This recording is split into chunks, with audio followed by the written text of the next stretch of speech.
Hello everyone, this is Kellen Cavanero, and welcome to another episode of Inflammatory Content, the podcast about immunology and biomedical research more broadly. I'm here to interview world-class researchers to broadly communicate the cutting-edge work going on in their laboratories, and to get to know the people behind the science. So sit back, relax, and let's dive into some science. And if you enjoy the show, please consider sharing the episode, leaving a review, or donating to support our work. Thanks for listening. Today, our guest is Dr. Shiri Gur-Cohen. Dr. Gur-Cohen is an assistant professor of medicine in the Division of Regenerative Medicine at the University of California, San Diego. Dr. Gur-Cohen's work has unearthed the lymphatic capillary network as a novel stem cell niche component, and her multidisciplinary strategy has advanced our knowledge of how stem cells synchronize and coordinate tissue regeneration. Dr. Gur-Cohen completed her postdoc training with Dr. Elaine Fuchs at the Rockefeller University in New York and earned her Ph.D. in the Department of Immunology in Dr. Tzvi Lapido's lab at the Weizmann Institute of Science in Israel. Dr. Gur-Cohen has published multiple high-profile papers in top-tier scientific journals, including Science, Cell Stem Cell, Nature Medicine, and Nature, among others. Dr. Gur-Cohen has received several awards and prizes for her work, including the prestigious Breakout Award for Young Investigators, the Revson-Weitzman Award for Advancing Women in Science, the Helen and Martin Kimmel Stem Cell Award, and the HFSP and EMBO Postdoctoral Awards, among others. Dr. Gur-Cohen's laboratory is developing new experimental tools to probe the mechanisms involved in establishing a lymphatic niche that expands stem cell fate determinations and sets the stage for tumor formation and metastasis. In this conversation, Shiri and I talk about stem cells, lymphatics, and microscopy. As a relatively new PI, Shiri has a lot of advice for trainees in regards to choosing a postdoc, and we talk at length about the topic in this conversation. You can find links to the Gur-Cohen Lab website and a reference to the paper we discuss in the show notes. So, without further ado, please enjoy this conversation with Dr. Shiri Gur-Cohen. Shiri, welcome to the show.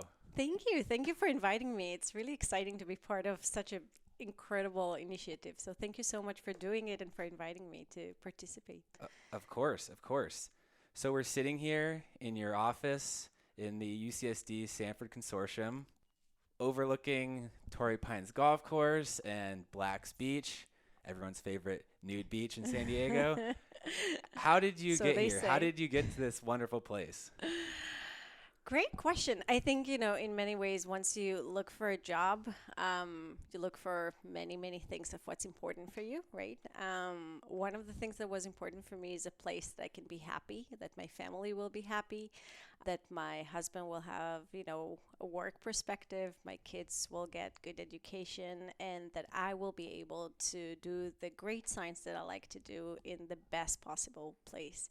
And I think, you have a lot of kind of places that go into that list, and you're getting a short list of, okay, these are the places that I really, really want to go. And the combination, I think, of the scientific community here at the Sanford Consortium. So everyone basically in this building are doing stem cell work. So think about it, that every technology, every kind of question that you have about stem cells, if you want to just do iPS or if you want to do adult stem cells or embryonic stem cells, everything is here. When the community is so collaborative, right? You can just knock over the door, just across the hall, and I need some help, and everyone is so helpful and communicating science with you in a fun way. I think, that's key for me, for my happiness in science and establishing a lab. So all of that was kind of encompassed into what I really want to do and how I want to do it in a successful way. And so, this place and, the beach and the golf course and how beautiful it is was just another kind of perk of enjoying it. But the whole environment in San Diego is really wonderful to live in, to have kids in. My family is happy and I'm happy. So I think it's all kind of, went to a place that this is where I want to be. Great. I like it here too, as everyone Clearly, knows. You grew up here, as right? Everyone knows. So you are stem cell person through and through. The center of my universe. Briefly, what is a stem cell? What is a stem cell? So the way that I envision stem cell is a cell, right? It's a cell in our body that can really regenerate an organ, a tissue. And as long as it has the capacity to do that, then on my definition, it's a stem cell. And so, if you think about it, from example, from a liver perspective, a lot of people saying there are no stem cells in the liver. We haven't identified those stem cells in the liver. As long as those cells have the capacity to regenerate an organ, then by my definition, and I think, if you think about it, those cells have the capacity to regenerate the organ, then they can be a stem cell at one particular point when injury is occurring, right? And so my focus right now in my lab, we're focusing on epithelial stem cells, and those are the stem cells that generate our skin, our hair, our epithelium in the gut. And those stem cells usually regenerate very fast or very slow. It depends on the rate of how the tissue needs to be regenerated, right? So the skin, we have a completely new skin once every month or so. And we have a completely new intestine every few days or so. So the rate of regeneration is very different depending on which tissue it is. And what we are trying to understand is how those stem cells that exist in those tissues communicate with their environment to understand when and where to create tissue. So with the big question of how a stem cell know to generate the right cell type at the right place, but also at the right time when tissue regeneration needs to happen. So all of those questions are really centered around the stem cells themselves, and I'm always thinking about it in a fun way. If I were a stem cell, would you trust your environment to tell you what to do, or would you kind of change your environment in a way that will also maintain your identity? Because that's your essence, right? You need to maintain your identity as a stem cells, otherwise the tissue will be dead, right? It will not be able to regenerate. And so looking at this from a little bit of a different lens, I guess, what a stem cell is doing to their environment to maintain its identity, and what happened when we're having an injury, right? And regeneration needs to happen very fast. What the stem cells are basically doing, how they respond to those systemic changes that happen in our environment. How do they react to stress? How they react to what we eat? How they react to blood pressure, for example, when we are anxious. Things like that. So we're looking at that from a little bit of a different angle, but under the context of how those stem cells know to regenerate our tissues. And what is missing? Why in humans we cannot regrow a complete organ? When we are losing a limb, usually we lose it forever. Why can't we do what salamanders are doing, right? You cut a limb, it can regenerate the bone, the muscles, the nerves, everything is being regenerated at the same time with a perfect size control.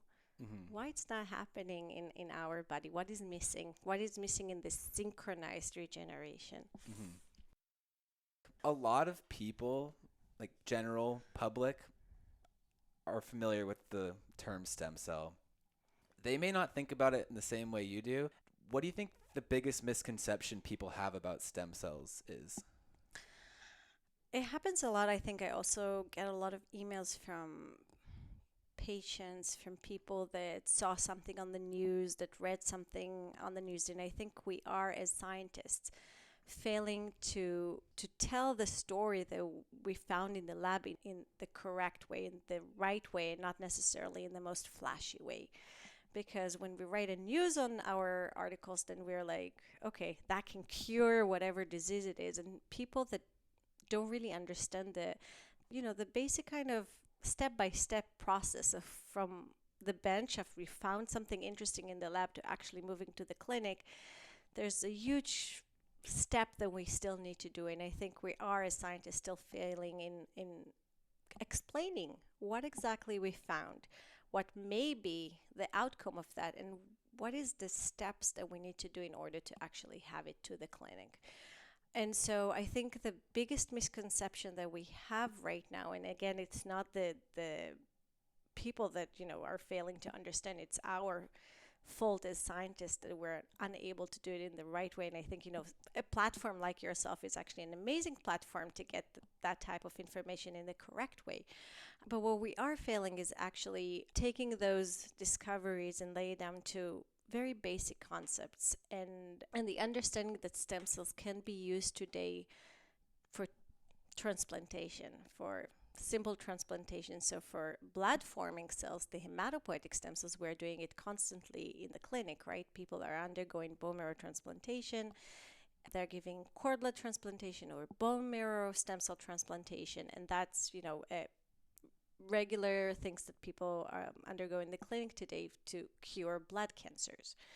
But any other stem cell right now, in terms of transplantation, we are still not there. We are still not as advanced as we are in understanding how stem cell transplantation can be happening, for example, in skin, in the gut, in any other organ, to be honest. So if we look at the 60s, some skin transplantation happened, and even I think 4 years ago, there was a huge breakthrough of using CRISPR technology to correct a gene in skin epithelium and then transplant that on a patient body. And so these things, the extreme conditions that we can take our knowledge and actually move it into the clinic, will happen. But it's not something that we can do on a regular basis still. There's a lot of consideration that we need to take into place, because while stem cells do what they're supposed to do in the normal regeneration capacity of our tissues, cancer stem cells will do exactly the same things. And so how can I prevent a situation where I'm transplanting a stem cells to regenerate a tissue but prevent the chances of creating a cancer at one point?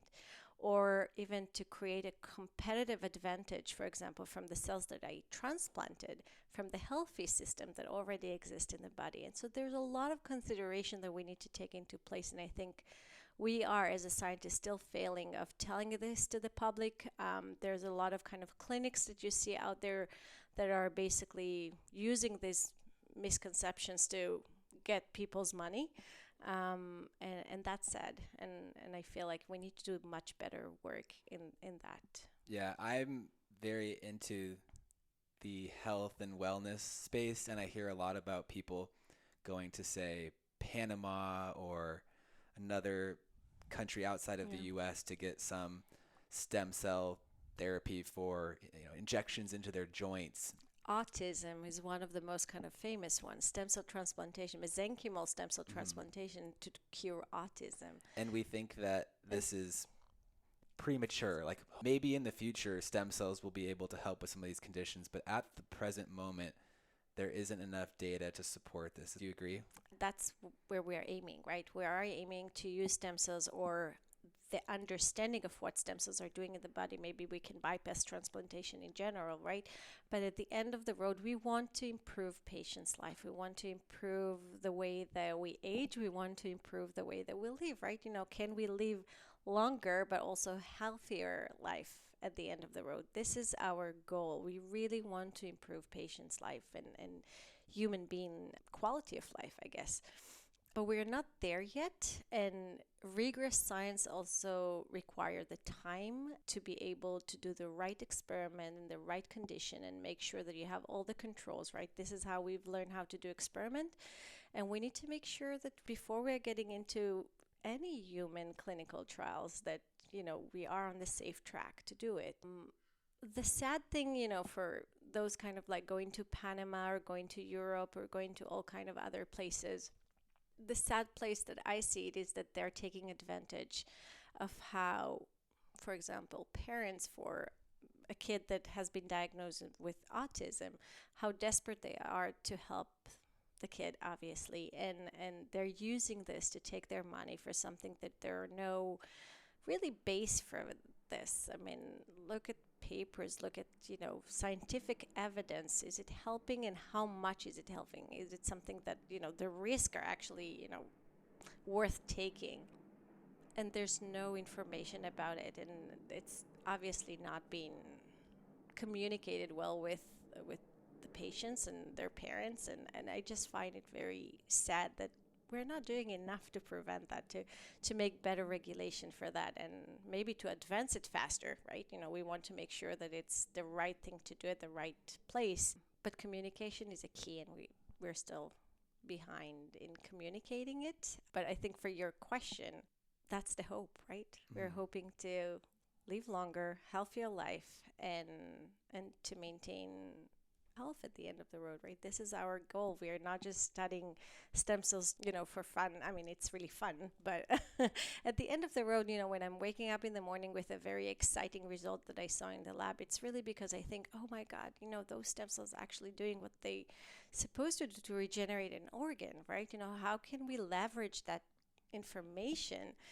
for stem cell transplantation, for tissue regeneration, in culture and then transplantation? How can we leverage that, even the knowledge itself, not necessarily to transplant the cells, but actually use the same kind of mechanism that happens to improve our life, to prevent those stem cells to deteriorate with age, for example.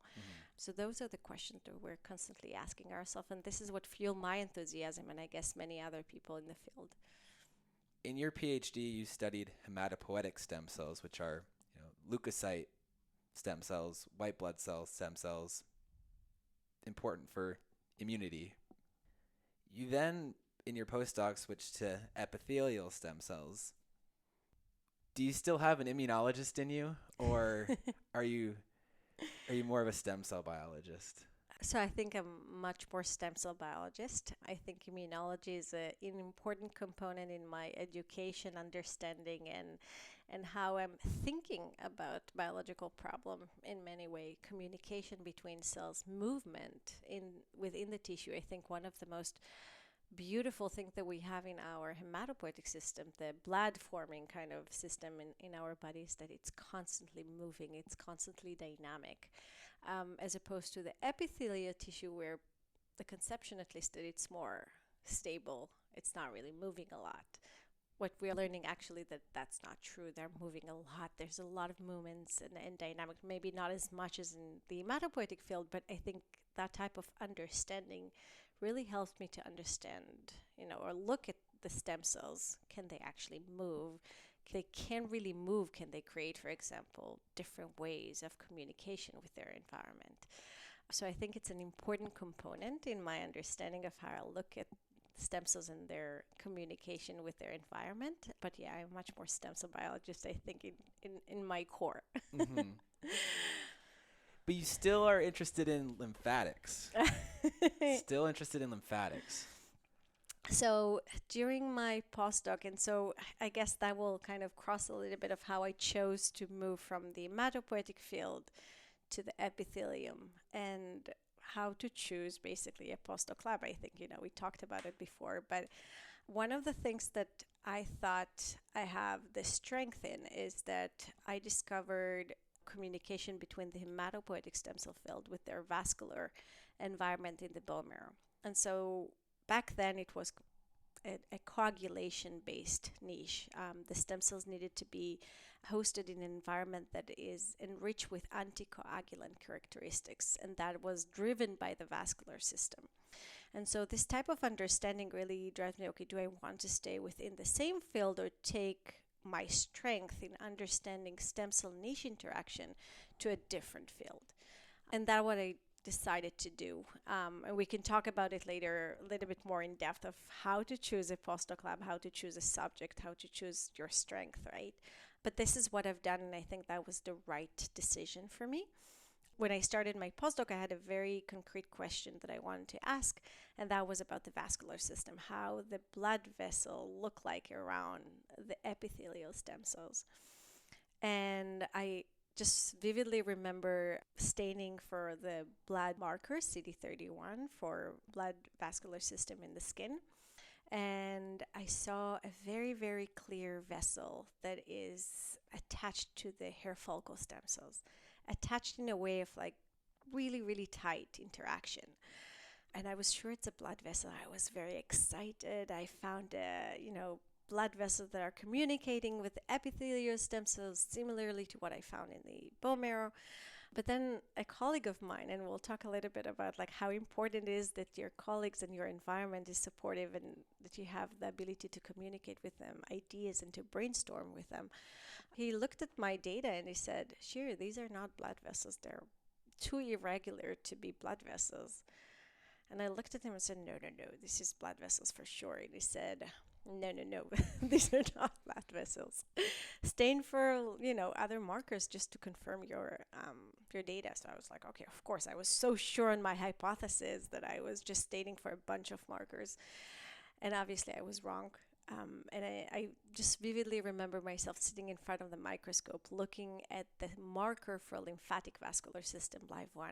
And it turns to be that lymphatic vessels are actually attached to the stem cells. Obviously, my hypothesis was wrong, and I needed to kind of switch completely my thinking around it. Why lymphatics? What are those lymphatic vessels? We always hear about the vascular system, we think about blood vessels. But all of a sudden, I found that it's lymphatic vessels that I knew nothing about, other than it's important for immunosurveillance, right? Immune cells that are capturing all of those bad stuff from the tissue will go through the lymphatic vessels and go to the lymph node to be educated. It's like the school for those immune cells to learn what are the bad stuff that we collected so the immune system will react against it. That's the only thing that I knew. Why would they be associated with stem cells all of a sudden? And that opened up a whole kind of research inquiry that was super, super exciting. But I think, being open-minded for changing your hypothesis is something that we're having all the time in science. It's not always easy. I was very firm that these are blood vessels, and it proved to be wrong.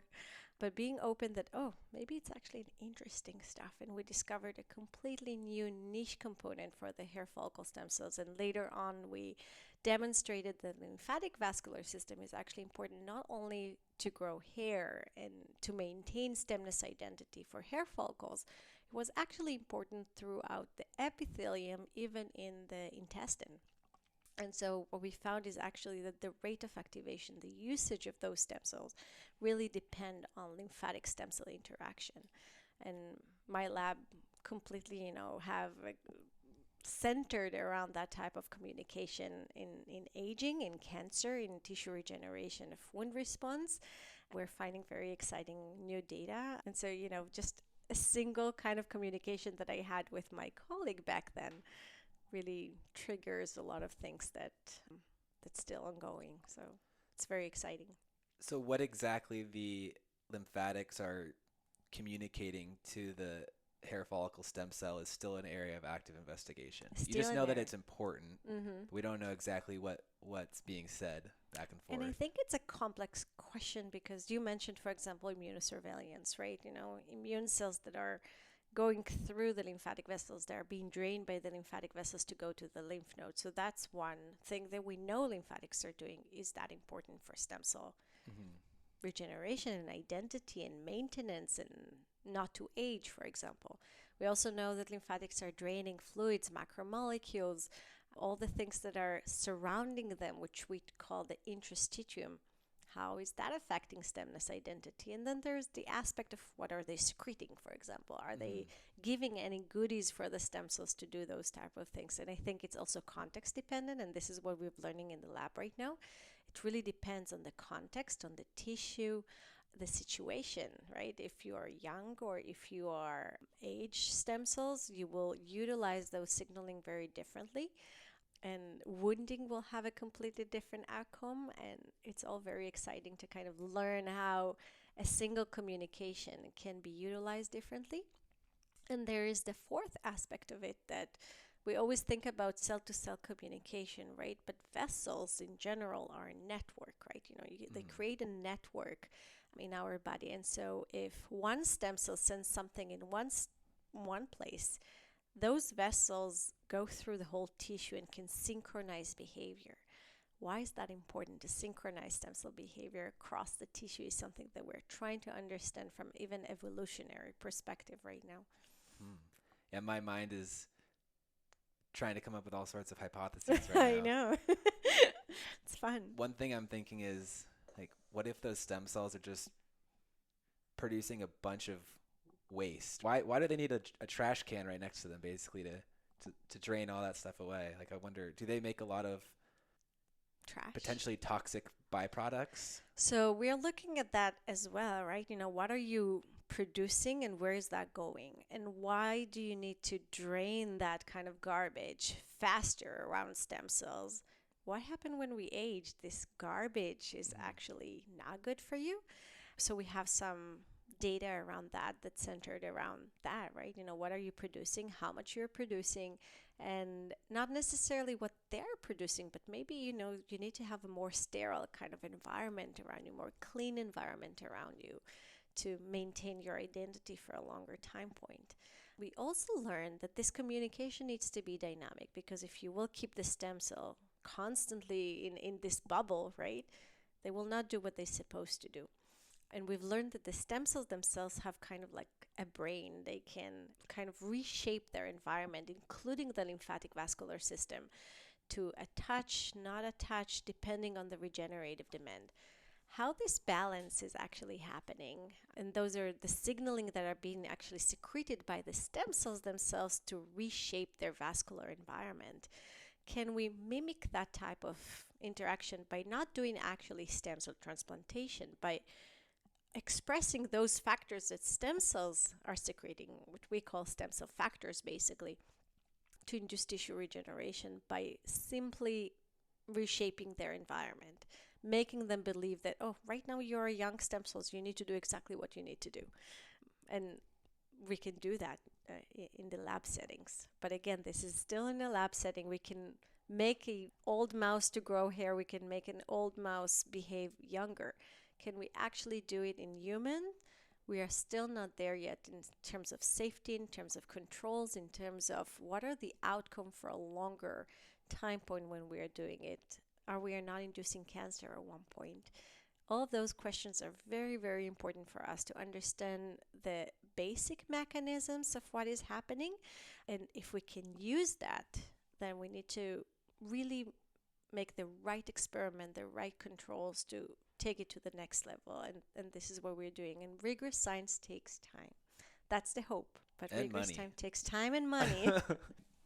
So one of the main reasons we wanted to speak today was talk to you a few times at recent events, and you've mentioned having a lot of advice for picking a postdoc. And I thought that would be very useful for our audience to hear. Do you want to get into it? Yeah, of course. Give me your TED Talk on picking a postdoc. I wish I had one, though. So first and foremost, I think, it's a complex question. And the answer, and I mean, again, if I would give you, one sentence, is know yourself. And when I'm saying know yourself, it's basically to know what you want to do. What will make you happy? Know yourself means what your goals, right? So all of that will kind of go together. Okay, make a list of what you need, what you want, like the song. What I really need to be successful, to be happy, that my family will be happy, that all of that, we talked about it also in choosing, a place for a PI, right? All of that is know yourself. What I need, what I want to be in the surrounding, what are my goals, my academic goals, my personal goals. So you will end up having that type of kind of a list, right? And I think a lot of people that goes to kind of choose a lab, they get a lot of tips of choose a flashy lab, choose a big lab, choose a more sexy kind of subject to choose a technology, things like that. Not that it's not right, but I've seen a lot of people that go to that direction and can be successful and not successful, which means that there's no one size fits all. And it really means that you need to know yourself and you need to know what right for you to make it successful. A lot of people saying don't stay in the same institution, for example, right? Which is generally true, but you need to know yourself. And if going into a different institution will make you unhappy, then it means that it's just not going to be a successful and a good experience for you. So for me, and again, I can give from my own experience, right? So the way that I'm answering that question, I guess, is that I'm dividing it to, let's start with a personal perspective, right? What will make you happy? And then moving to the academic perspective of what do I want to do, right? Do I want to move field? Do I want to stay within the same field? So we'll talk about this a little bit. And then the goals, right?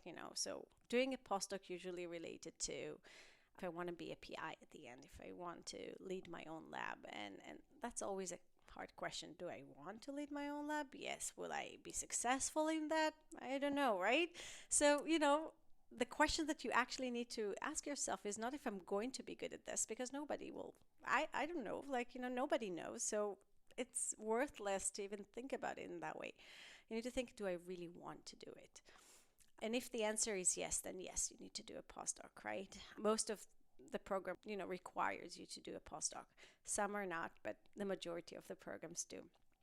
And I guess, once you choose that, then in part of your goals can also be to the industry, right? So there's the academia and there's the industry perspective. So we can talk about that a little bit. But let's start a little bit on the personal perspective of this. Because I'm a big believer that in order to be successful, you and your dependent and family needs to be happy. And when I moved from Israel to the United States, I had a few labs kind of like that I wanted to interview in, and I needed to make a short list of what I want to do. And so I started with know yourself, right? Know what I want to do, know what is important for me to be happy.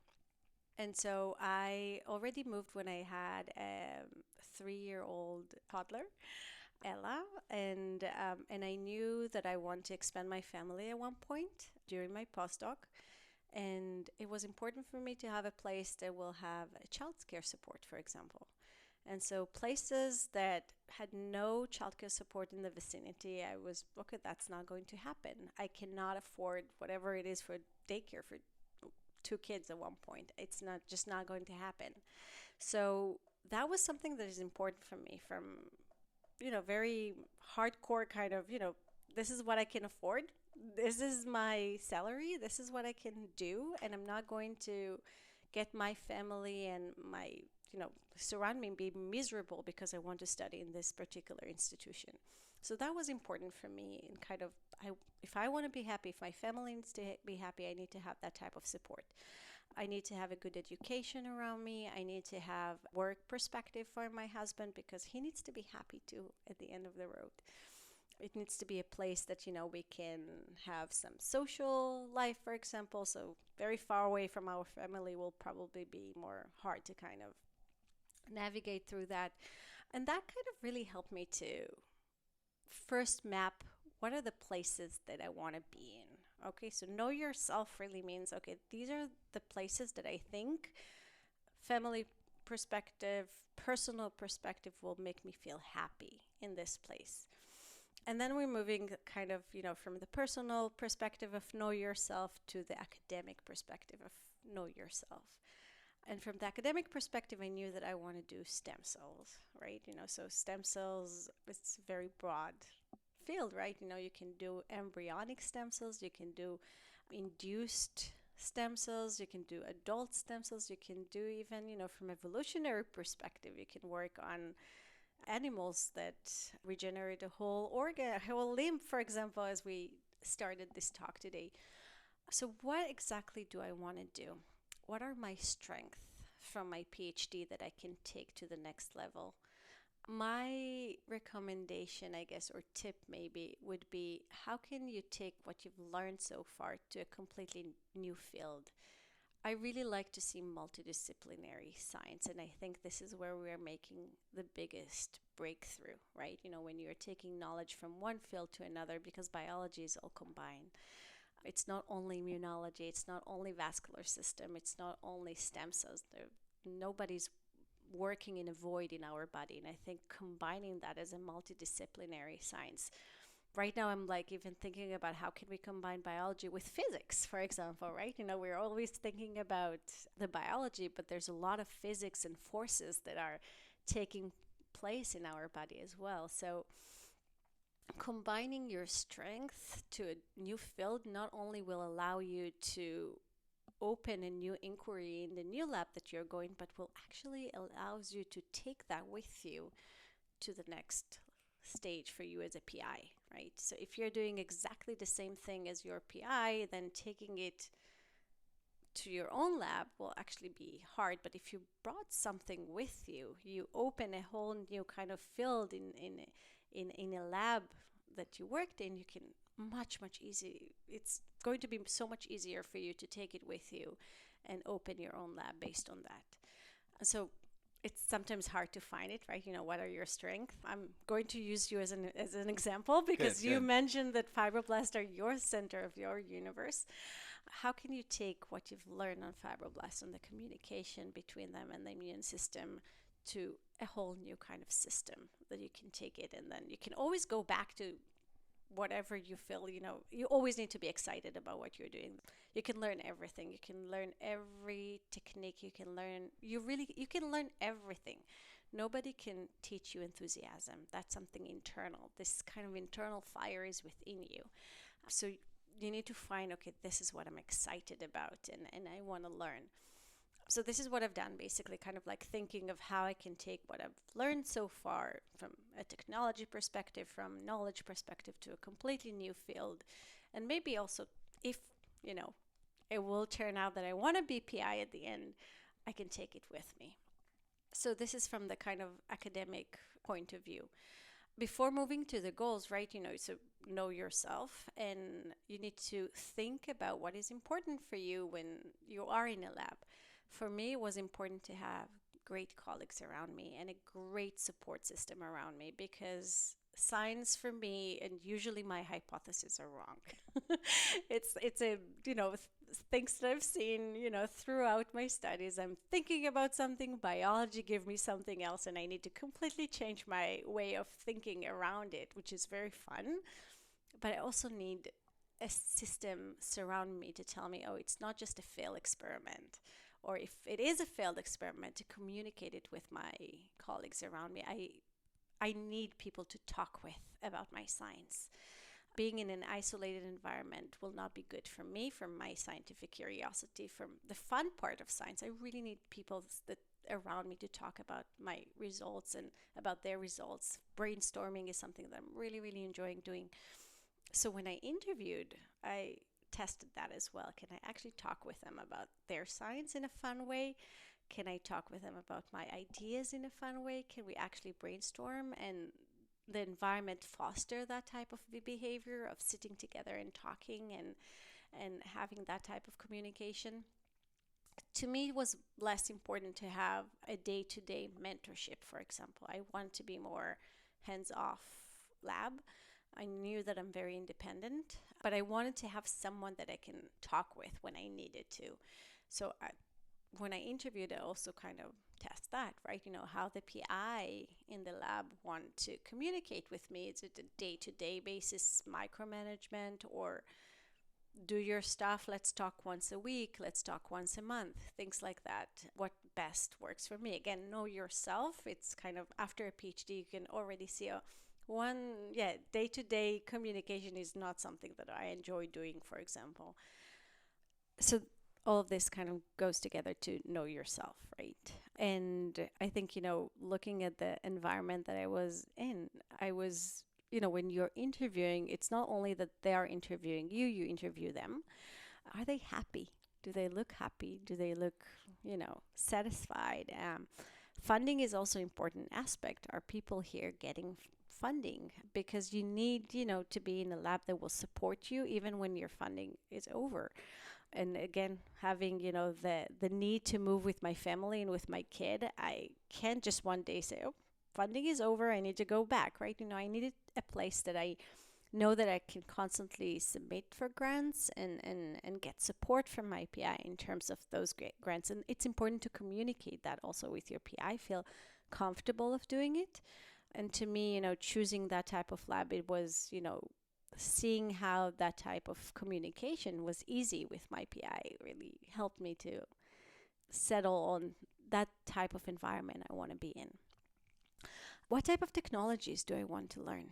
Do I want to take with me? In my PhD, I learned so many techniques on in vivo, working with animal models, working with flow cytometry, with immunohistochemistry. I've learned so many techniques on that, but I wanted to take it to the next level of genomics and understanding chromatin dynamics and understanding how the stem cells within their genome kind of responding to those stimuli that they're getting from their environment. So it was important for me to choose a lab that not necessarily have that type of technology, but enables me to do that. So know yourself in that terms of what you want to master in. Do I want to be more on the computational part? Do I want to learn more biochemistry? Do I want to learn more drug development? Things like that kind of can help you to narrow down your options more and more. What else in terms of, the systems, I guess, we talked about stem cells in many types of organs and system. You can learn them in organoids in culture. You can learn them on mice. You can learn them also in other type of animals, right? Which type of model do I want to master in and learn more? And that will be important because that will be the system that you will take with you.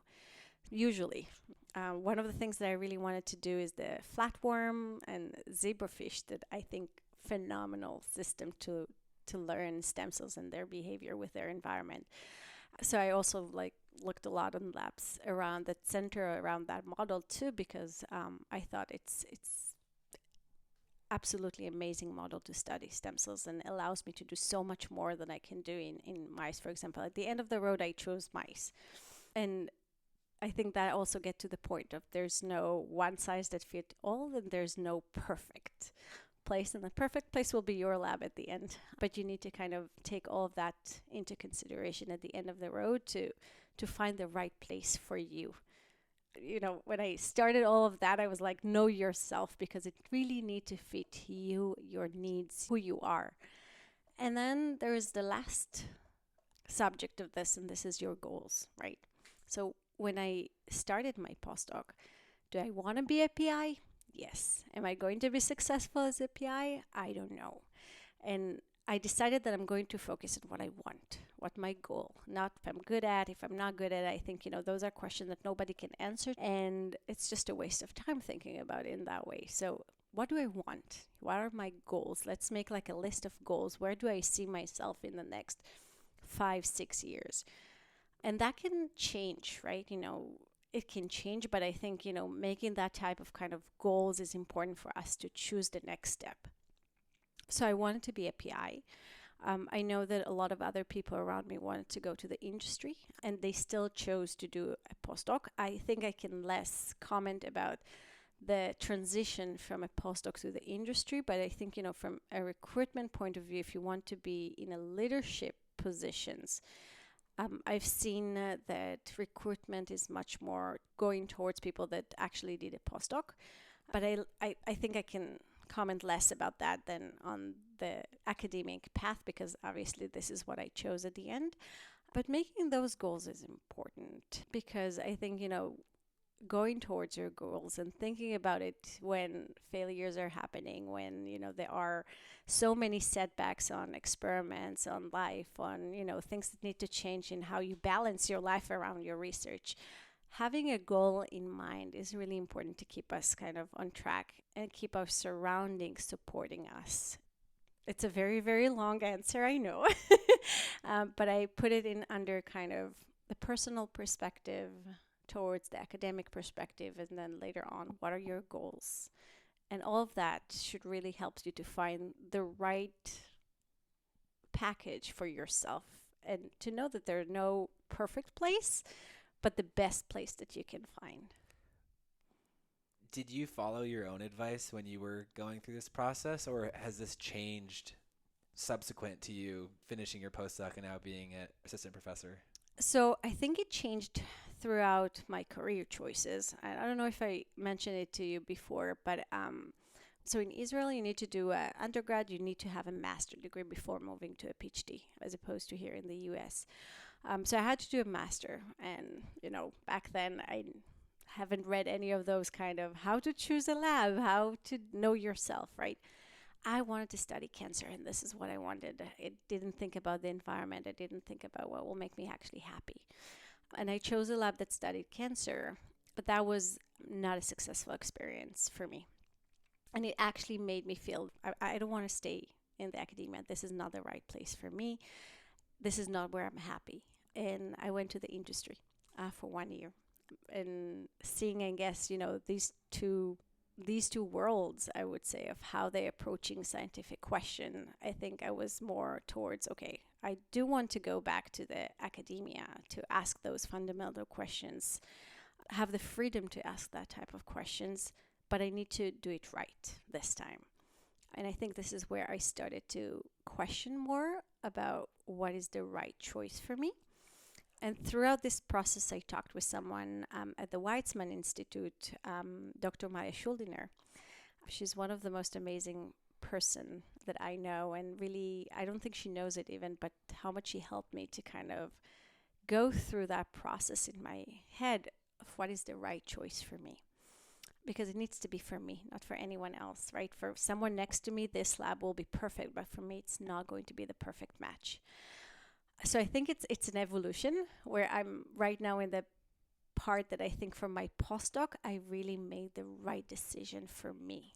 It was the most happy place for me, and the colleagues that were around me, it was just an amazing experience. Advocating for postdoc, you just need to do it because it's so much fun, So it was the right choice for me.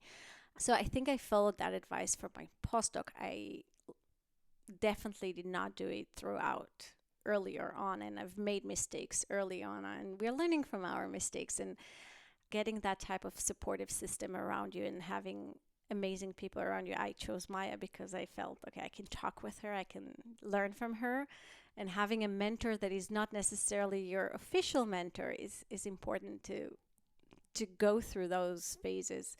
And Maya just did it for me without even knowing that. I think she just opened my mind to think about what you want, what is good for you. Make that list. And throughout talking with her and understanding the process, I knew that I want to study cancer. I want to cure cancer at the end of the road, but I need to learn much more before I'm going there. And right now in the lab we are studying cancer, but I've been through a lot of stages to understand what is for me the most fundamental question in cancer biology that I want to understand. And being in the academia actually gave me the freedom to do that and ask bold questions that maybe hasn't been addressed before. When you were picking your postdoc, you just went through, was it 7 criteria: place, person, science, family, all those criteria. At the end of the day, how many places or labs were there that satisfied all of those for you? Great question. I think I ended up having 3 labs. So I didn't interview in lots of places because of all of that, I guess. I had a list of, I think, maybe 10 labs that I want to go to, that I want to approach, that I want to write to. But having that type of list, okay, my husband cannot work there, not happening. Daycare doesn't exist, not happening, things like that. And I narrow it down to 3 labs that I actually wrote. Obviously, we can also talk a lot about how to approach a lab, how to talk about, how to do all of that, right? But I wrote to 3 different labs, different PIs. I got response from all 3 of them, and I interviewed in all 3 of them. And at the end of the road, I got to the point that I have 2 that I really, really want to do, and I don't think there are right and wrong there. I think if I would choose each and every one of them, I would have been happy. But at the end of the day, it needed to be one lab, right? So I chose a lab that was really, I think, more on terms of, okay, my husband, for example, will have more work perspective here, not necessarily from the science perspective. But at the end of the day, it wasn't like a lot of labs that met that type of criteria, but I think I was fortunate to have reply from all 3. I think I was also persistent because I went to scientific conferences to meet those people, so they knew before. I knew the field well. I kind of talked with other people that knew those PIs and kind of even sometimes introduced me to. So when you have someone to introduce you, it's much easier to even kind of get an interview, I guess. I think, knowing what I want and do it much in advance, like, right, when you go to conferences and you have the ability to to talk with people, to communicate, then that's a key to, at the end of the day, kind of having the people to introduce you or to know them before you even approach them. So all of my emails were like, it was so great to see you at that meeting and to present you my data, the discussion with you, whatever was really fun and stimulating. So things like that they can, oh, this is the person that I talk with. And they were not from my field, right? So usually the meetings that I would go to is not like center around vascular system or hematopoietic system. It was very kind of broad, I guess, meeting. So it allowed me to kind of talk with other people from the field. So I think that was actually really important throughout the process. Was there any consideration of staying in your PhD lab? So I actually stayed for an extra year to finish my paper after my PhD. So I graduated and then I stayed for another year that officially I think considered to be a postdoc, but for me it was basically just to finish the paper. I think, publish a good paper takes time. So these are things that people need to think about when they're graduating, that usually from the time that you're submitting the paper, unless you're very, very lucky, it takes about a year until you publish it. So I stayed another year in the lab that I've done my PhD, but I think during that year I was searching for postdocs. So I was again on the market, let's say so, at the year that I was under revision, not after the paper was published already. Yeah, so I guess to the question if I ever consider staying, I think, everyone is saying that it's not a good practice to stay in the same institution, the same lab. Whether I agree with it or not is not the question, because, there's kind of like a concept in science that you need to move or get out of your comfort zone to be successful. A lot of time it's a lot of also financial burden out of it, right? To move your house, to move your family, to Because move your move school. was very far, right? It was very far. Israel All to of the money New that York I City. had was out for that. Like I was like, this is the money that I have. This is all going to that. Hopefully it will pay out at the end. It did, but it's you don't know it in advance. You're like, this is the money that I have right now in the bank, and all of that is going for the move.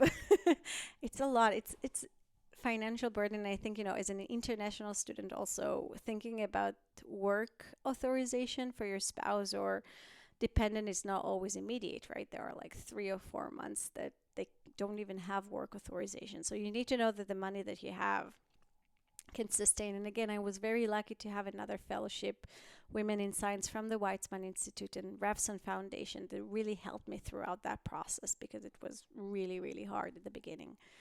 And I guess, so again, if I agree with that or not, it's not the question. But right now, it's the concept that really you need to move out of your comfort zone to show that you are successful in other places, in other environments that you don't know necessarily, because that's the criteria, I guess, to evaluate you if you are successful. I do not necessarily agree with that. But it is what it is right now. And I think hopefully it will change.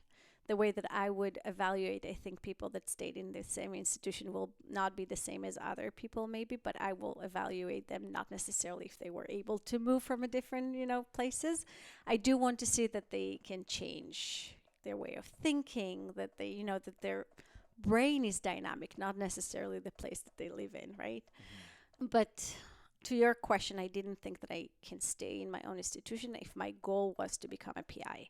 If I want to be a PI, I cannot stay in my same institution, and I can't even stay in the same country.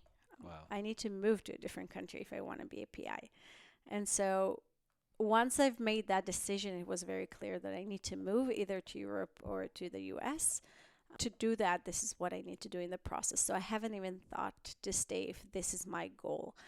I do hope, though, that people with, families in the future will not need to even think about it, if they need to stay in the same place or not, as long as their, I think, creativity and their scientific thinking is dynamic and interesting and provocative and important. This is what I want to see, right, in future scientists. But that's me. But right now, I think these are criteria. You do see a lot of people, and I think you interviewed one of them in one of your postdocs also, that stayed in the same institution and was very, very successful.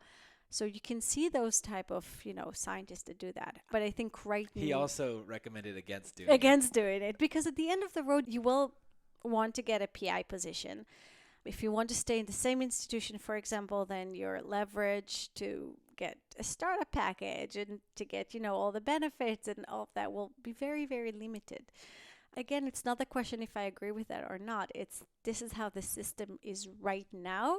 Hopefully, we all as a future scientist can change it. But right now, I would, I guess, also advise against staying in the same institution and try to move and show that you are also dynamic. And, I'm always thinking about it from a stem cell perspective, right? When a stem cell get out of their comfort zone, they differentiate, right? They learn new things. Just be a stem cell. Just be a stem cell. And you can be dynamic. You can be plastic. Shifting back to the science a bit, I'm going to share a link to your website, but I urge the listeners to definitely check out your website to see the pretty pictures on there, because you have some really awesome microscopy images, immunofluorescent microscopy mostly. And I want to know, why are you using microscopy? What are the disadvantages of microscopy? I love microscopy in that it always looks super cool. The problem is whenever I use it, I never can believe it. So I'm wondering, how are you comfortable with doing so much microscopy? Let's talk about microscopy. I love this question. Yeah, let's talk about it. I love this question. I think, thinking about it from two different perspectives, right? How do I believe it? And why am I using microscopy so much? Know yourself again, right? So for me, seeing is believing. So I'm a very visual person. One of my hobbies is photography, right? I really like to visualize things. I think there's a lot of art in biology that, I'm seeing things that are actually happening inside of our body, how cells communicate. And seeing that is something that, again, I find very exciting and stimulating. But there's a lot of disadvantages also in microscopy. And as long as you know that and you know how to kind of overcome them, then I think you start to feel more and more comfortable with microscopy. The main disadvantage that I found back then is that I see everything in 2-dimension, right? When you're taking a tissue, you slice it, you see everything in 2-dimension, X and Y axis basically. And thinking about the vascular system, and I was thinking about it as a network. If I'm cutting it to a 2-dimension, I can't see a network. I can't see communication. I'm very, very limited. And as a person that wants to see, and how is that happening? I couldn't see how is that happening. So I had to kind of take concept from tissue clearing. I understood that I cannot do sections anymore. I need to see the X, Y, and Z axis. I need to see it in 3-dimension. Nowadays, we are also looking at this with a 4th dimension of live imaging and 3D construction. So doing that and taking the tissue, okay, I cannot section it right now. I need to make it completely clear, but preserve the tissue integrity. And so I worked along to kind of optimize a clearing technique that is good for the skin. The skin is a very condensed tissue. It's very hard tissue. Clearing it, it's not an easy task. Clearing it means getting rid of all of the extracellular components. So clearing it, meaning that usually all of our tissues are basically opaque, right? And the reason that they're so opaque is that we have water droplets inside. And so all of those water droplets are basically causing light reflection. And so what we are doing in tissue clearing, we dehydrate the tissue and replace those water droplets with oil, or in my case, it's cinnamon oil that everyone can find. Cinnamon oil. Cinnamon oil that you can find in smell the great. kitchen. Our microscope room is always like a kitchen. The problem is that then every cinnamon kind of flavor will be like, oh, that smells like work. So it's basically just a cinnamon oil, because the refraction index, the kind of optic characteristic of it, allows me to look under the microscope and don't have a lot of light reflection. So it's basically almost a complete kind of moving from the objective of the microscope to my sample. And so while we're replacing those kind of water droplets with the oil, you can get completely cleared system. always in my presentation, I kind of like to bring kind of different perspective to things, right? So if you look at a person that juggle balls, but take the camera from up there, you basically will see just balls moving in a 2 dimension, not as if they're going up and down. So you have to see, different perspective of different angles to the same kind of tissue in order to be comfortable with microscopy. And I think that was what allows us to do the big breakthrough of understanding that how vessels are interacting with stem cells in the skin. But also that has a lot of disadvantages, right? Because we're seeing a snapshot of it. Most of our science is actually a snapshot. And thinking about it, seeing something that is actually moving and dynamic. Right now, we are focusing a lot about live imaging, for example, to see how things are actually happening, how those communications are happening in the tissue. So we have to back it up with functional data. We have to back it up with a lot of controls. And if we saw something, can we manipulate that and see what the consequence of that? We're going to get really, really technical right now. What kind of controls do you use? I come from, like you said for yourself, flow cytometry background. Yeah. You have like tons of fluorophores in there all at once. You do your fluorescent -1 FMO controls, to correct for any of that fluorescent overlap. Mm-hmm. People used to use isotype controls a bit, and then they kind of fell out of favor because the isotype doesn't necessarily have the same amount of fluorophores per molecule as the actual antibody you're using. But, you have your biological control, like stimulated, unstimulated. You can look at your internal negative control, right? Does the cell type that shouldn't express that marker exactly still not express that marker? What kind of controls do you use on a routine basis? Very, very similar, right? So we can put secondary control only to see that we're actually not seeing something like that only is your secondary antibody. only your secondary antibody, to make sure that what you see is basically true, right? Driven by your epitope, what is the cell type that you wanted to detect. But also that is not sufficient, right? Because sometimes the cell of the type that you want to do, right? You're using an epitope and there are a lot of kind of non-specific interaction. How do I control for that, for example, right? So we have the ability to knock down a protein, for example, to make sure that my antibody is actually specific to the epitope that I'm using.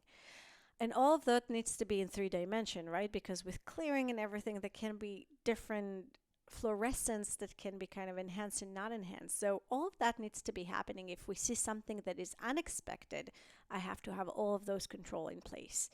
Even if I'm looking, for example, on DNA damage, right? If I don't see anything, is it true or not true, right? So I have to stimulate it with a positive control, but biological positive control. Let's put irradiation to see that it's actually inducing DNA damage. And does the DNA damage actually happening in the cell that I would expect them to be? So it's not only a technical controls that you need to do, but also biological controls of positive and negative controls that you would expect them to be, especially for new things, for new kind of phenotype that we see. We have a lot of kind of thinking about, what are the stem cells moving through to lymphatics, and we see some type of kind of cellular interaction. And to verify that this is actually true, we are doing lots of controls because we're basing a lot of our observation by the microscope, and we want to make sure that what we're seeing is actually true. Is it immune cells? Maybe it's other cell type that create those type of interaction. So it's not only biological thing, we also add another layer of control of, let's take it to the next level of, and thinking about maybe it's another cell type even that can control that type of behavior. Having said that, I think there's always tons of other controls, and I don't want to be drowned by controls, right? You want to actually do meaningful things. So I think there's a balance, like everything in life, and I want to believe that together with the technical controls, with the biological controls, and with functional data, that we're combining all of that together that kind of give us the full picture of what is happening. I think scientists needs to also be open-minded for, we've talked about, hypothesis that sometimes turns to be wrong. We also need to be open-minded for, if we forgot a control that gave us something, to be also open-minded to back up from whatever we thought it is and say, okay, what is actually the real thing that's happening? But I do want to believe that we are careful enough and rigorous enough to think thoroughly about which controls needs to be done in order to make a solid conclusion. Mm-hmm. Yeah, I kind of come at it from experimentally with my studies, the reverse approach. I do all of this flow cytometry, functional stuff, and then I back it up with a microscopy, but you're microscopy first. And then functional data. Yeah. And I think the main thing that I always struggle with, like when I'm looking at microscopy stuff, is even with all of those controls, I still wonder sometimes, like, is that non-specific staining or is that specific? I don't know. And I haven't done any tissue clearing, but my brief Google search told me that one advantage of doing that is it reduces the non-specific staining by a lot, which, in the skin there can be a lot of, right? That's true. We see a lot. I mean, I think when I first introduced it in my lab, people were very kind of, with all the autofluorescence that we do that we see in the skin, there's no way they will work. But actually, lots of antibodies to give a lot of autofluorescence in tissue clearing. We see none, even without blocking. So again, technical kind of, but even without blocking those non-specific interactions. But I think it's also epitope dependent, and with experience and more and more of what to do and what not to do and how to tweak the protocol to fit the antibody that you are using. And as long as you're careful and back up your data with functional data, and this is something that we are always doing in the lab, and doing all the right controls, staining controls at least, I think you should be on the right side. To me right now, after doing sections to tissue clearing 3D, right now I'm seeing something and I'm like, is it true because it's dynamic or is it constant? And so this is the way when we're moving to the next level, and I want to see it actually happening. I want to see, dynamic movement within the tissue.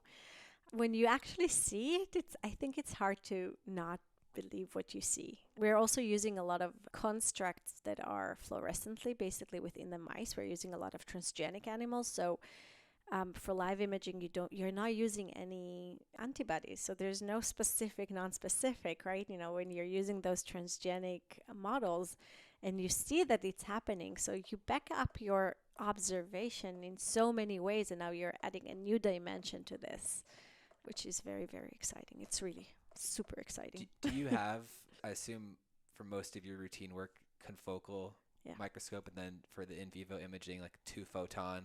So we're actually using spinning disk for everything, and it's good enough for us to visualize all of that. So spinning disk microscopy is good. I think, again, 2-photon gives you other advantages, how deep you can penetrate into the tissue. The advantage of the skin, at least, hair follicle stem cell, right? So pretty shallow. I think also in the intestine, if you know how to expose it in the right way, it's still considered quite shallow. Other tissues needs more deep kind of imaging, and so 2-photon really allows you to do it. So you need to know your system to use the right technology to do what you need to do. Right now, it's more than enough for us to use the spinning disk for that. Do you have one in your lab? So part of my recruitment here was that I need to have a spinning disk. Wow. If I want to do what I need to do, we need to have a spinning disk here. And we brought basically the spinning disk here to the Sanford Consortium. It's part of the core facility here. My lab is using it basically constantly, and it's kind of halfway mine to use. Again, and the advantage of being in such a great community is that you can bring something, a technology that you know how to use very well, to the scientific community here that are all stem cell based, and it's so heavily used right now in the building, and I'm so happy to see that people are using it to answer scientific questions, which is really exciting. Gonna shift again, going back and forth. This is what happens when I have too much coffee. Always. Science has a lot of failures. Oh, yeah. All the experiments, the hypotheses. In terms of your science or your career, they told me a little bit about one, I guess, already, a failed hypothesis with the blood vessels and the epithelial stem cells. But I'm wondering, is there like another failure that has happened in your life that has worked out for the best? Like looking back, you're like, oh, I'm really glad I messed that up, or that didn't go how I planned. In retrospect, I think every failure is kind of good, right? At the end of the road, it made us kind of grow. So when I'm talking with people about failures, I mean, I think people kind of like get it to, it's not going through really well. So I think let's talk about it in a different lens, under the different lens. Let's talk about it in terms of resilience. Because as you said, there are a lot of setbacks, right? And there will constantly be setbacks. You submit a grant and you're not getting it. It's a huge setback, right? You know, you're like, what I've done wrong? What is, you know? And I think as scientists, we've been educated, I think, to beat ourselves up so much to be better. And I want us to be more compassionate about ourselves, more resilient about ourselves, and they, you know, get to the point that this is part of the job, this is part of how we grow, and be more compassionate about ourselves. That, you know, for the next round. So not every failure is like, you know, turned up to be, oh, amazing, my hypothesis is right. You know, it's, you know, driving a completely new kind of field into the stem cell field, right? You know, so not everything is like that. But having a supportive system around you, as I mentioned, choose a lab, you know, that colleagues around you or, you know, can support you in those type of, you know, setbacks. I had many experiments that, you know, tubes just fell to the ground after like 3 months of experiments, right? It happens, you know. I see your face. You see, it's like, you know, you all tweak. And it happens, and there's no good at that, right? And what have I learned? To be more stable with my hands? I haven't learned a lot from it. So, you know, setbacks will happen. It will drive you back 3 months kind of backward, right? You know, the only thing that maybe you can learn about, you know, collect more samples throughout the time. So if something fell, you can still have something else. Things like that. But I think having a supportive system around you is a key. And to stop beat ourselves up, because it will happen all the time, and be more compassionate about ourselves. That, and it's easy to said than done. Again, getting mentor colleagues around you that supports you. I think when I first submitted my paper, it was a year of revision in a very prestigious journal. One reviewer didn't like the paper in the second round. He just said that he's not willing to review it again, and the paper was rejected after 1 year of revision. You can imagine how hard it is for a postdoc that my goal was to be a PI at the end, and this is what I've worked so hard for. One reviewer decided that it's not good enough. And I sat with the person, her name was Yael, and she's a PI in Sloan Kettering. And I just sat with her, and again, having, you know, that supportive community. And I was like, what am I doing? I'm not going to be successful in this. And she basically, you know, just reminded me of a video from, it's a Sesame Street cartoon of, you know, I don't know if it was a Cookie Monster or whatever, wants to go a place, and he said, I want to be there. And he's going there, and whoever was there said, no, you're not there, you're here. He said, no, but I want to be there. So he's going there to the other place, and the person that was there said, no, you're not there, you're here. We always want to be there. We forget that there is a road there. And if I will constantly be, I want to be there without thinking that I need to enjoy the road, I'll be miserable. And so I completely changed my perspective of thinking, okay, it's going to end up published wherever it's going to be published. I'll work very, very hard to make it the best that I can do. I can't control others, right? I can't control the reviewer. I can't control anything else. What I can control is how I'm taking the road, how I'm enjoying it. That moment, I just booked basically a 1-week vacation for me and my family, no matter what. I know that I'm in the middle of revision, but I need it for my mental health, for my kind of enjoying the road. And I came back so much more fresh. Okay, let's go for the next journal. And we've done it. It could have ended up in another journal too, right? You know, that's the way that science go. But I think, you know, having my perspective about it differently, I want to enjoy the road. With those setbacks, I need to have my supportive system around me. It really helped me to kind of go through that. Otherwise, I think I would be like so miserable and thinking I just want to be there all the time. And then you get there, and then what, right? You know, what's the next? I want to be there. So really enjoying the road helps you, I think, change your perspective about so many of those setbacks around the way, and thinking about it from not necessarily failures, because again, we've been educated to beat ourselves up for each and every one of those. But rather than, okay, resilience, let's enjoy it. Okay, my tube just fell down. My experiment is dead today. I need to do something else to kind of, I don't know, let's run around Central Park today to get my head around it. We just need to take care of ourselves so much better, I think, in that respect. I want to do a round of rapid fire questions. Yay. I've never Let's do done it. the rapid fire questions Oh, before. no, but I'm the guinea pig? yeah, you're the guinea pig. Shoot. I think you can handle it. What do you like best? Big lab or small lab? Medium lab? There's no big labs. Most important quality to have as a scientist? Can't say curiosity. Resilience. Digital lab notebook or handwritten lab notebook? I'm always both, but digital. Digital. Yeah. What do you mean always both? In my You're lab, hybrid. People we're do both. hybrid. Yeah. I mean, everything is digital, but me as, a scientist, I always need to have both, because my brain is always thinking as I'm doing things. Things are changing as we do experiment. I've put, 3 microliter instead of 1. I need to write it down immediately. So I'm always both. But I have to have digital. Right now, all of my lab is digital. It has to be there.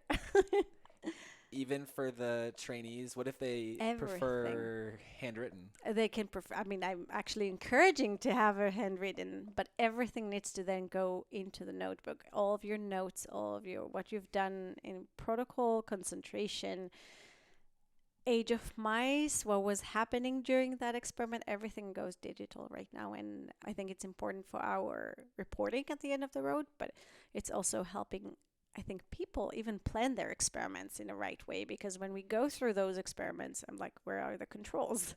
Oh, that's true. We don't have good. I think when you're planning and thinking about it, when you write things down, it's so much easier to plan it in the right way. So everything is digital. But I know I said rapid fire, but we're going to dig into this one a little bit.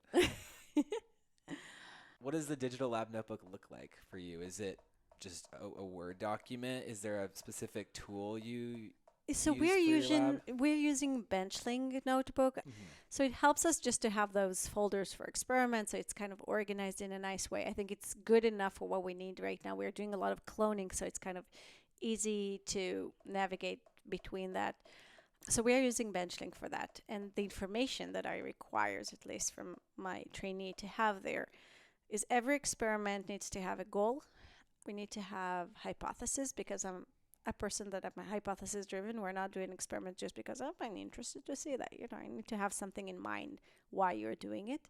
And everything planned. So which animals you're using, or which in vitro system you're using, which controls you're having there. What are your controls? You're actually listing your controls. And then staining, because we're doing a lot of kind of immunofluorescence, of course. I want to see that all of those controls also exist there. And at the end of those kind of protocol, we have notes and results. Some staining didn't work, or if I change something, or if I put 3 microliter instead of 1, things like that, everything can be noted there. So that's kind of like a perfect experimental plan that is existing there. I think I thought about it, started when I did my Ph.D. My PI back then asked me to submit, actually, in a Word document, an experimental plan before every experiment. And that was very hard and very tedious. And I felt that I'm just copying paste from other experiment. At the end of the road, I'm doing something completely different. It wasn't very successful kind of way for me doing it, but I think the idea behind it was actually led me to think about what I want to do. Do I have everything that I need for that experiment? Do I have all the controls that I need? Do I need to ask for help from other people, or the mating? I need more mice actually to have a powerful experiment here, right? I can use 4 mice right now. I need more. It won't be as powerful. So the idea behind it was actually very, very smart. And without being even asked on my postdoc, I actually started to do it for myself. And I found it so much helpful. And so we initiated it here in the lab. And I'm just running like, survey in the lab of thinking about, how this is working for you, and people are so happy with it because it's not like it needs to be perfect, but it needs to be planned. And as long as they're planning it and we're sitting together about this plan, they're actually like, oh, right, like we haven't thought about that, for example. And so we're actually like saving, animals' life, reagents, and, a lot of things by just thinking about it in advance, which you can find whatever construction for it. Some people can think about it's killing my kind of curiosity, or, I want to do something new or something like that.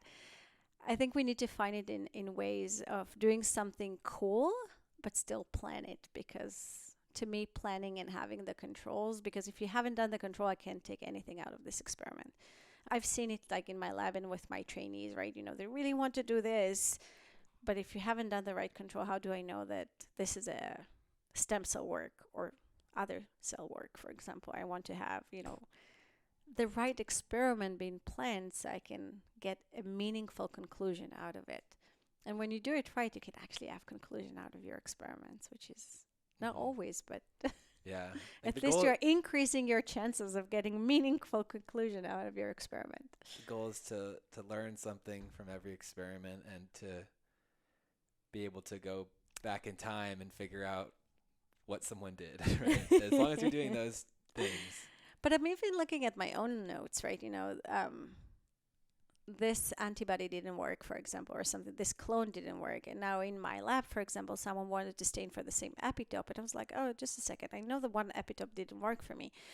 But I actually noted it, in my notebook. And we went back and said, oh, this doesn't work. Don't order this one. Order the next one. The next one didn't work either. But at least, we had the third option working.